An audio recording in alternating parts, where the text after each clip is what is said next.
Hey guys, I'm an Indian and I know almost nothing about Indonesia, which is really sad because Indonesia is such an important country.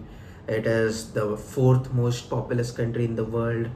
It is an emerging economy, and in the next few years it is going to be a major global power. So it is really sad that I know next to nothing about Indonesia.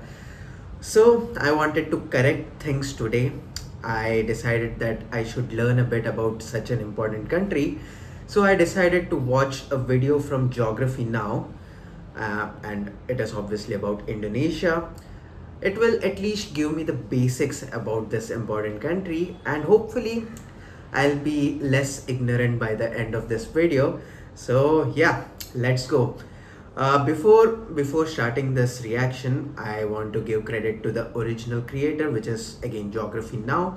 The link to the original video will be in the description below, so make sure to support them. And just a disclaimer, this video is 8 years old, so some data might be outdated. And if you guys have any suggestions, please let me know in the comment section below. If there is a better video or a video which will educate me better about Indonesia, please let me know. I'll check out those videos as well. But I thought this might be a good starting point, so yeah. Everybody, so if you don't know anything about Indonesia, basically all you have to know is that it's kind of like the Hawaii of the Muslim world, but it's like huge. It's like the biggest state, and with orangutans. And that's it, just no punchline. Let's just go to the intro song. I know Bali is in Indonesia, and it is a huge Hey everybody, tourist I'm your host location. Barbie. So as some of you know, I've been to Indonesia one time on one island for like 3 hours. I ate one dish, so basically I'm like the Indonesia expert, right? Definitely. Well, if not, I'm kind of like the only guy on YouTube doing full profile videos like this. So for now, you'll just have to kind of deal with me for like the next 12 or so minutes. Woohoo! Default! Alright, so again, if you don't know anything about Indonesia, it's basically like if the Middle East and South Asia had an incredibly colorful, loud, somewhat explosive set of babies. Like thousands of them. Okay, that doesn't really help. First of all, Indonesia is the world's largest archipelago nation, located right where the Indian Ocean meets the Pacific Ocean, on the incredibly clustered set of islands, making 6 countries known commonly as Nusantara, or the Malay Archipelago.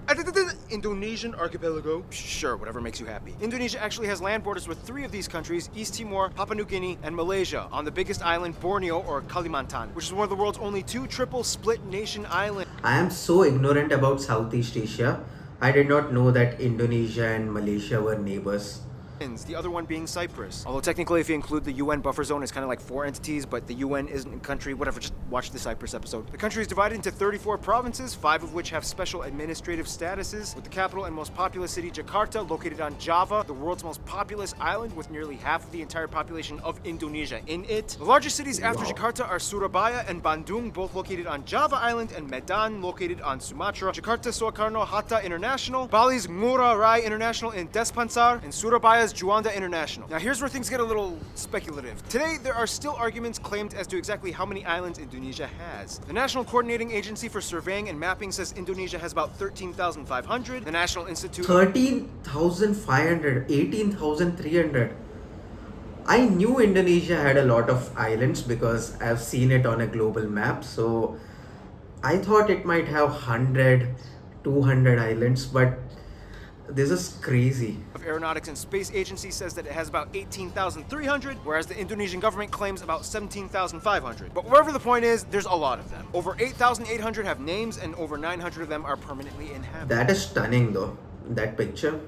That is You would think they are the country with the most islands, but surprisingly, Finland and Canada beat them. But a lot of their islands are kind of like boop-a-doop, little islands in the lakes. So does it really count?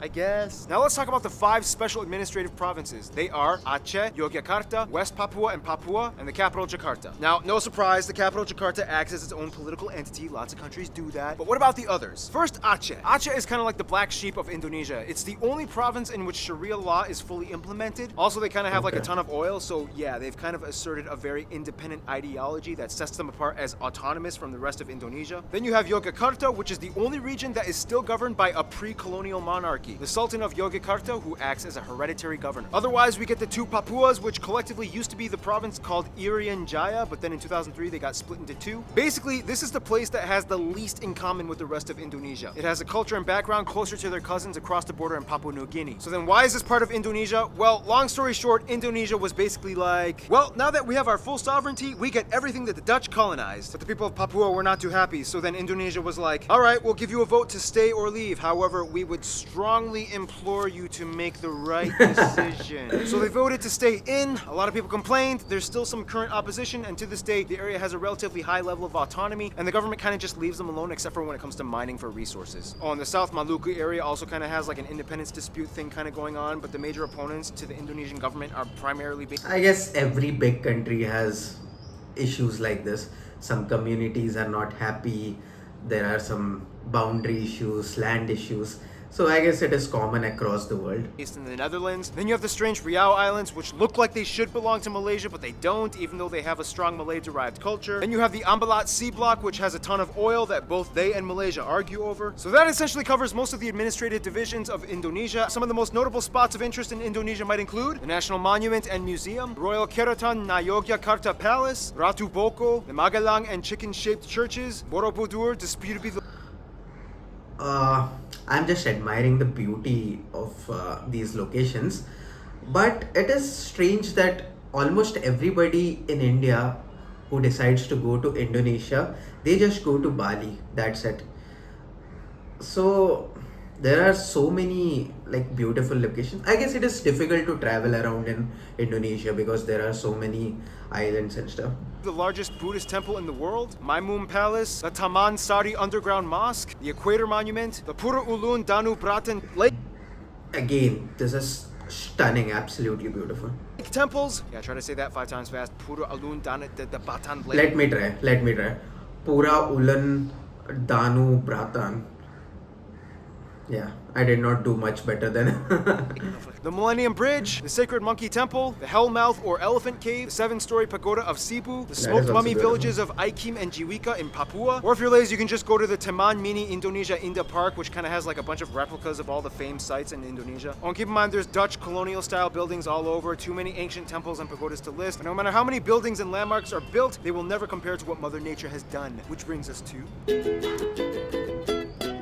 Physical Indonesia's geography. land is like that one ex we all had back in our 20s that we trusted a stupid friend to hook us up with. Super attractive, but almost killed you a few times. Indonesia lies on what is labeled as the prehistoric continental shelf known as Sundaland, which during the Ice Age times pretty much connected all of the islands together before the Wallace Line until the ice melted and filled in the gaps. Now this is where things get incredibly messed up. Not only is Indonesia right in the worst part of the Ring of Fire, but the country is basically smashed between 3 converging major continental plates. The Eurasian, the Pacific, and the Australian plates, with dozens of minor plates and rifts like the Sunda, Timor, Banda, Molucca, and so on. This in return gives Indonesia over 400 volcanoes, disputably more than any in the 400. world, with over 150 active ones, making it the most volcanically active country in the world as well. This means on a daily basis, Indonesia experiences on average about 4 earthquakes a day, ranging anywhere between the small, timid 3 to a noticeable 6 on the Richter scale. That is And you crazy. never know where or when they will happen.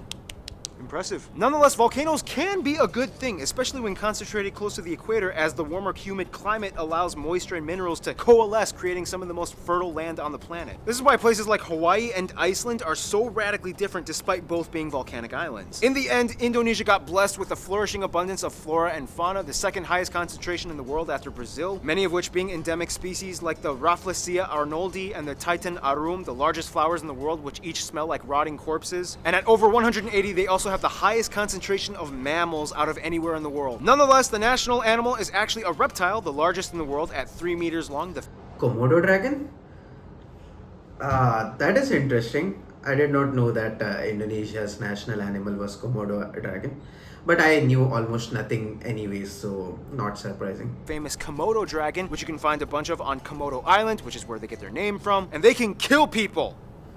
Just a heads up. And the surprisingly not national animal, even though everybody knows and loves them, the only great ape in Asia, orangutans, are only found on this archipelago as well. By the way, they look docile and quiet, but orangutans can rip off your arm if you anger them. Yeah, they are scary. So don't. Otherwise, the largest mountain, Puncak Jaya, is located in the east in Papua. The longest river, the Kapuas, flows on Kalimantan, or Borneo Island, starting in the east, emptying into the South China Sea. The largest lake, as well as the largest volcanic lake in the world, Lake Toba, can be found on Sumatra. This is also the site of the largest speculated volcanic explosive eruption on Earth that essentially created a worldwide volcanic winter. The eruption was so big that you can literally observe ashes from the explosion that went as far as Malawi in East Africa. Remember guys, Mother Nature is beautiful, but if she wants, she can kill you. Close to Puncak Jaya is Grasberg, the largest gold and copper mine in the world. And on Mount Ijen on Java, which spews out blue lava, all over you can find intrepid sulfur miners that literally go into the base of the volcanic craters, risking health just to get raw sulfur ores. Otherwise, you have other anomalies like the Sidoarjo mud volcanoes, the three-colored lake Kelimutu in Flores, and the Kakaban Island jellyfish lake. Too many strange places. To this day, Indonesia is the #1 producer of palm oil, cloves, cinnamon, nutmeg, coconut, and vanilla. Some national dishes might include things. This video is so information dense. Like, it is very difficult to keep up. There is so much information in this 14 or 15-minute video. This is actually difficult to keep up. Like rendang, satay, or satay, gado-gado, lontong, ketupat, papeda, ikan bakar, pempek, tumpeng, lemang, and the national dish nasi goreng, which basically just means fried rice, which has no exact recipe. You can mix it up and kind of do whatever you want. I'm a huge fan of fried rice, so I imagine I would like it. But again, Indonesian food is not that popular in India. At least I have never seen Indonesian food anywhere, because Malaysian food is kind of popular, Thai food is very popular, even Singaporean food is widely available in India, but never seen Indonesian food. I would like to search out and try it.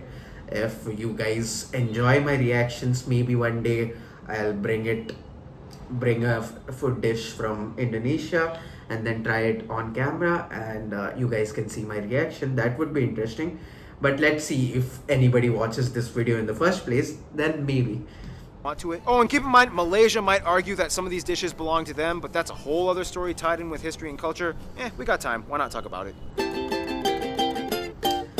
Now, there's a lot of curious mysteries when it comes to Indonesia's people. Like, how did they become predominantly Muslim? Or what's the whole deal with them in Malaysia? Or wait, this guy is considered an Indonesian? What? First of all, the country has about 263 million people, making it the 4th most populous country in the world, with the largest population of Muslims as well. Now, here's the thing. In a sense, yes, 95% of the population is considered native Indonesian. But that's an incredibly broad term, considering that Indonesia has about 300 different ethno-linguistic groups split up across all the island regions of the country. If you look at a map with the actual ethnic group breakdown, it kind of looks something like this. Nonetheless, the two largest parent ethnic groups are the Javanese, that make up about 40%, the Sundanese, that make up about 15%. Otherwise, the rest of the population is primarily made up of smaller groups. Basically, very, very diverse. Yeah. It's a big country. It has a huge population with so many islands. So I guess it is obvious that Indonesia would have so much diversity. But so many tribes. India has a lot of tribes as well, but looking at this, it seems like Indonesia might have ethnic diversity more than India. Groups and tribes that have only around 2 to 3% each, like the Batak, the Sulawesi, the Balinese, Minangkabau, Betawi, Papuan, Dayak, and so on. Finally, about 5% are non-indigenous Indonesians, like Chinese, Arabs, Indians, and even a few Europeans. They also use the Indonesian rupiah as their currency, they use the Type-C plug outlet, and they drive on the left. Another fact related to India, not Indonesia, you guys have rupiah as the currency. India uses rupee, but in our most popular language, Hindi, which is the most widely spoken language, we call it rupiah as well. So it is like similar. You call it rupiah, we call it rupiah as well. Side of the road. And here's where things get a little confusing. Culture and language. The one thing that kind of unites all Indonesians is that they share the national language Bahasa Indonesia, which means the Indonesian language. However, Bahasa Indonesia is actually kind of like a lingua franca to many of the people, as Indonesia is the world's largest trilingual country. In addition to Bahasa Indonesia, most people speak their own mother tongue as well as English. Yep, English. They caught on quick when they realized it was the money language. The funny thing is, even though the Javanese make up the largest people group, the Javanese language is not an official language. Technically, it could have been, but then that would have favored one people group over all the others, which would have caused tension, so they kind of had to choose like a neutral default. Plus, Javanese is like really hard to learn, and the original writing system, although very beautiful, is incredibly difficult to write. Nonetheless, at nearly 100 million speakers, this makes Javanese the largest non-official minority language in the world. And that's why the Bahasa Indonesia language is so strange. It's not even technically indigenous to Indonesia, but more Malay-derived. To this day, people who speak Bahasa Indonesia can understand somewhere around 60 to 70% of what their neighbors are saying in Malaysia. The biggest difference, though, would be the loan words, as Indonesia took quite a bit of influence from the Dutch back in colonial times. For example, kantor versus kantor, doctor versus dokter, mantel, mantel, oma, opa, wortel,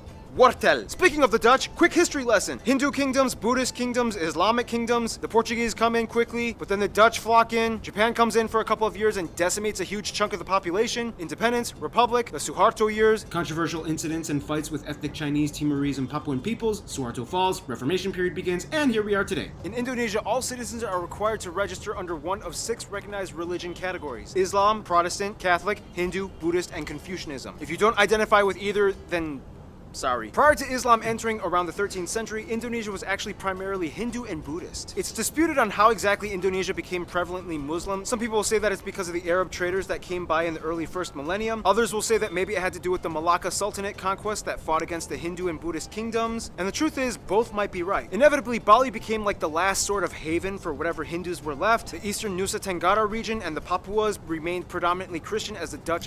I guess that is why so many Indians go to Bali, because most Indians are Hindus, and there are a lot of Hindu people, and I guess places that would be more interesting for Hindus, I guess. I don't know. And Portuguese share the gospel. Islamic culture in Indonesia is a little different from what it looks like in the Middle East. For one, most mosques don't have the typical dome structure, and actually many of them resemble Hindu temples, like the Demak Great Mosque. When a family member dies, their relatives might often come together and pray for a whole week, and then again on the 40th day, and then on the year anniversary, and then on the 500th day, and so on. Also, the night before Eid al-Fitr, the youth might gather and go around neighborhoods reciting the takbir. Those are some things you don't really typically find in the Middle East. Clothing modesty customs are pretty loose. Not all Muslim women wear hijabs, however the ones that do might also complement it with Western clothing, like branded t-shirts with skin-tight sleeves and jeans. When I was in Indonesia, I saw a hijab-wearing woman with short sleeves and capri pants exposing her calves. I was like, can they do that? Now, in terms of culture, again, it depends on where you are, and many indigenous peoples still follow ancient traditions. Everything from the Minangkabau candle dance to the gamelan players of Yogyakarta, Wayang Javanese shadow puppetry, Balinese festivals, Sumatran pencak silat martial art tournaments, Kenya motif paintings of the Kalimantan tribes, the deadly Pasola game played by Sumba peoples, Karabeng cow racing on Madura Island, the strange burial traditions of the Toraja people, and everywhere you can find those pointy longhouses. Otherwise, some notable people of Indonesian descent might include people like the first president Sukarno, Gada Maja, R.A. Kartini, B.J. Habibie, Iko Uwais, Yayan Ruhian, Sisip Arif Rahman, Agnes Monica, Iwan Fals, Anggun, Megawati Sukarno Putri, the Hartono brothers, and YouTubers Brian Emanuel and Raditya Dika. Now, it's so hard to cover Indonesia's culture because there's so many. Again, unfortunately, I know almost no one from this list. Different people groups, each with their own cultures. It's insanely colorful and rich. I wish we could cover more, but we gotta move on to some diplomatics, shall we? Okay, so Indonesia is basically like the kingpin of Southeast Asia, with the largest population and economy, as well as being a member of the G20. Therefore, they know how to manage relations. First of all, the rest of the Muslim nations in the Middle East generally get along with Indonesia, as they see them as kind of like their strange Asian cousins. Indonesians make up the largest group of pilgrims for the Hajj in Mecca. However, there has been some controversy with Saudi Arabia in regards to migrant worker abuse and death sentences. Since then, Indonesia dramatically decreased its expat programs. The US, the Netherlands, and Australia are kind of like their biggest non-Asian supporters. In addition to trade and business, the US played a huge role in Indonesia's independence, and they worked closely during Cold War times. The Netherlands still holds close ties to Indonesia despite post-colonial bitterness. Plus, tons of Indonesians live in the Netherlands. To this day, they have the second largest population of Indonesians outside of Indonesia after Malaysia at nearly 2 million. Australia gives some of the most aid to Indonesia, especially after catastrophe incidents. And even though there are some controversies involving immigration and attacks on Australians abroad, they still share close ties generally. Now, Indonesia and Malaysia are kind of like the Colombia and Venezuela of Southeast Asia. They're like the twins separated at birth and have a strange love-hate relationship. Malays accuse Indonesians of stealing their culture and language. Indonesians accuse them of not being grateful for all their help during war times. But when they actually meet up as people, it's like they're totally brothers. Nonetheless, most Indonesians I talk to have said Japan is probably their best friend, which is funny because Japan kind of really messed things up during World War II. Nonetheless, they've moved on, and today Japan makes up the largest export partner. Tourists flock in year-round, and the two have been building each other up for over half a century. In conclusion, Indonesia's people are very much like their islands, numerous with lush, colorful, strange diversity. Sometimes a cyclone, earthquake, or volcano of controversy erupts, but at the end of the day, they still flourish together as one. Stay tuned, Iran. Yeah, it is very interesting that despite having such volatile nature and I guess terrible luck when it comes to natural disasters, Indonesia has been prospering a lot. I know that because I follow geopolitics a little bit, and I know that Indonesia is a very important country. It's a part of G20, as you said.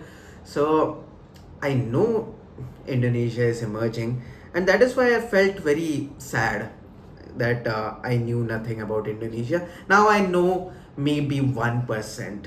Maybe I have scratched the surface. But yeah, this video was very quick.